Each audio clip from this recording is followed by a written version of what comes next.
habit yang ketiga, kebiasaan yang ketiga. Covey menyebutnya put first things first, dahulukan yang utama. Jadi apa maksudnya dahulukan yang utama? Terkadang kita dalam hidup ini seringkali melakukan banyak hal dan belum tentu apa yang kita lakukan itu adalah sesuatu yang benar-benar sebuah prioritas. Maka di buku ini diajarkan kita harus selalu fokus pada apa yang menjadi prioritas kita.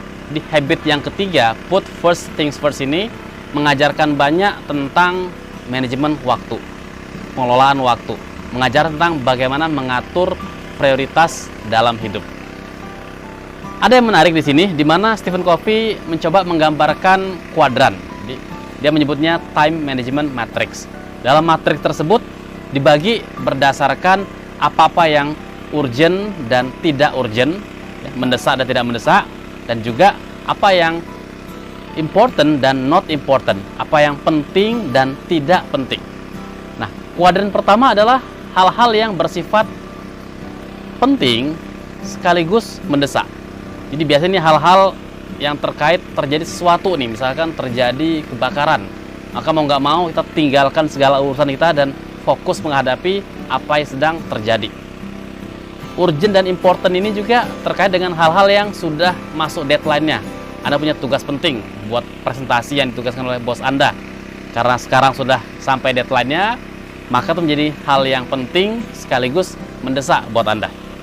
Jadi itulah kuadran yang pertama, hal yang penting sekaligus mendesak. Adapun kuadran yang kedua adalah kuadran di mana hal tersebut penting namun tidak mendesak. Jadi apa itu hal-hal yang penting namun tidak mendesak? Inilah hal-hal yang terkait bersifat perencanaan, pencegahan, penyusunan strategi, dan seterusnya. Ini sebenarnya hal-hal yang kalau dilakukan dengan baik dan benar akan banyak memperbaiki urusan kita. Kuadran ketiga adalah kuadran di mana hal tersebut tidak penting namun terasa mendesak. Misal, Anda terima sebuah teleponnya berdering. Telepon tersebut mungkin bukan telepon yang penting, tapi dia menjadi mendesak karena sedang bunyi sekarang. Yang kalau nggak kita jawab atau tidak kita respon, maka nanti dia akan hilang seperti itu ya. Nah, jadi seringkali banyak orang sibuk mengerjakan hal-hal yang terasa urgent, tapi sebenarnya nggak penting. Kita terima telepon yang nggak penting, teman ngajak ngobrol, ngajak main-main, dan lain-lain. Inilah bagian yang urgent tapi tidak penting. Dan poin terakhir adalah yang tidak mendesak sekaligus tidak penting. Nah, ini ya kalau kita mau males-malesan, mau santai, mau main games, mau apapun itu yang sekedar menghabiskan waktu kita, itulah yang dianggap sebagai kuadran yang keempat. Nah, lantas seperti apa orang yang efektif itu mengatur waktunya? Yang pasti adalah satu,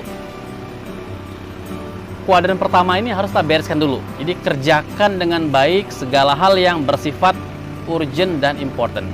Bereskan segala hal yang mendesak yang saat ini menjadi tanggung jawab Anda. Ketika itu beres, maka pelan-pelan geser aktivitas Anda untuk banyak mengerjakan kuadran yang kedua. Di mana yang kedua itu adalah hal-hal yang penting meskipun belum urgent sekarang. Anda akan ujian sebulan lagi. Kenapa nggak dicicil sejak sekarang belajarnya? Anda punya deadline tugas 2 minggu lagi. Sementara sekarang Anda punya waktu. Kenapa nggak mulai dicicil untuk mengerjakan